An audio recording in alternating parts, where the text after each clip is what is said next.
बीती रात पूर्वांचल में योगी फोर्स ने सबसे बड़े ऑपरेशन को अंजाम दिया, वो भी ताबड़तोड़ अंदाज में। दरअसल बीती रात यूपी पुलिस ने आजमगढ़, बलिया और बरेली में 3 अलग अलग एनकाउंटर किए और इन मुठभेड़ में शातिर बदमाश, लुटेरों और गो तस्करों पर शिकंजा कसा गया। वैसे भी योगी राज में अपराधियों को माफ नहीं किया जाता, बल्कि उनका इलाज बुलेट से होता है। तो चलिए आपको दिखाते हैं योगी फोर्स का मिडनाइट हंट ऑपरेशन।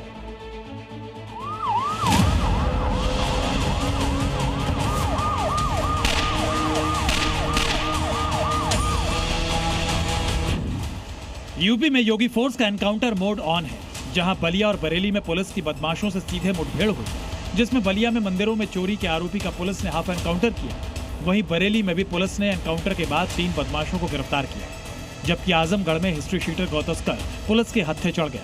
मुठभेड़ के दौरान गौ तस्कर के पैर में गोली भी लगी।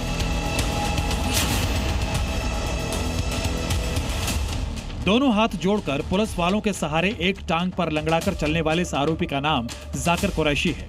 ये आजमगढ़ के अहरोला थाने का घोषित हिस्ट्री शीटर है और गौ तस्करी जैसी वारदातों को काफी वक्त से अंजाम देता रहा है।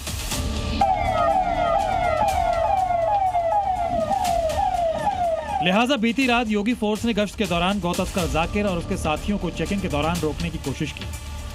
खुद को घिरा देख बदमाशों ने पुलिस पर फायरिंग शुरू कर दी। ऐसे में पुलिस ने भी जवाबी कार्रवाई करते हुए फायरिंग की, जिसमें जाकिर कुरैशी के दाहिने पैर में गोली लगी और वो घायल हो गया। अभियुक्त थाना अहरोला का हिस्ट्री शीटर अपराधी है, जिसके विरुद्ध गो तस्करी, हत्या, गैंगस्टर एक्ट सहित कुल 8 अभियोग दर्ज हैं। घायल अभियुक्त का उपचार कराया जा रहा है तथा फरार अभियुक्त की गिरफ्तारी हेतु पुलिस टीमें गठित कर लगातार दबिश दी जा रही है। कुख्यात हिस्ट्री शीटर जाकिर को तो पुलिस ने गिरफ्तार कर लिया, लेकिन उसका साथी दिलशाद मौके से फरार हो गया, जिसकी तलाश के लिए पुलिस की टीमें लगातार आजमगढ़ के कई इलाकों में दबिश दे रही हैं। वहीं मुठभेड़ में घायल गौ तस्कर जाकिर को अस्पताल रेफर किया गया। आजमगढ़ के अलावा बलिया में भी योगी फोर्स का नाइट एक्शन जारी रहा, जिसके सबूत है ये तस्वीरें। योगी फोर्स के कंधों पर लदकर चलता ये शख्स शातिर चोर है, जो मंदिरों में चोरी की वारदात को अंजाम देता था। कहीं मंदिर में रखी मूर्ति और मुकुट पर हाथ साफ करता था, तो कहीं दान पेटी ही उठाकर ले जाता था। लेकिन बीती रात बलिया का शातिर चोर योगी फोर्स के रडार पर आ गया और इसका नाम भी ऑपरेशन लंगड़ा की फहरिस्त में शामिल हो गया। पुलिस पर उसने जान से मारने की नियत से फायर किया। पुलिस के द्वारा की गई आत्मरक्षार्थ की कार्रवाई में उसके बाएं पैर में गोली लगी है। उसके विरुद्ध करीब 1.5 दर्जन चोरी के मुकदमे विभिन्न थाना क्षेत्रों में पंजीकृत हैं। साथ ही साथ वर्तमान समय में बलिया के करीब 4 थाना क्षेत्रों में वो वांछित अपराधी था। इसके अलावा बरेली के देवरिया क्षेत्र में पुलिस ने मुठभेड़ में 3 आरोपियों को गिरफ्तार किया। पुलिस की माने तो पकड़े गए तीनों आरोपी इलाके में लूट की वारदात को अंजाम देते थे। पुलिस ने आरोपियों के कब्जे से लूटे गए आभूषण, नकदी, मोबाइल फोन और हथियार भी बरामद किए।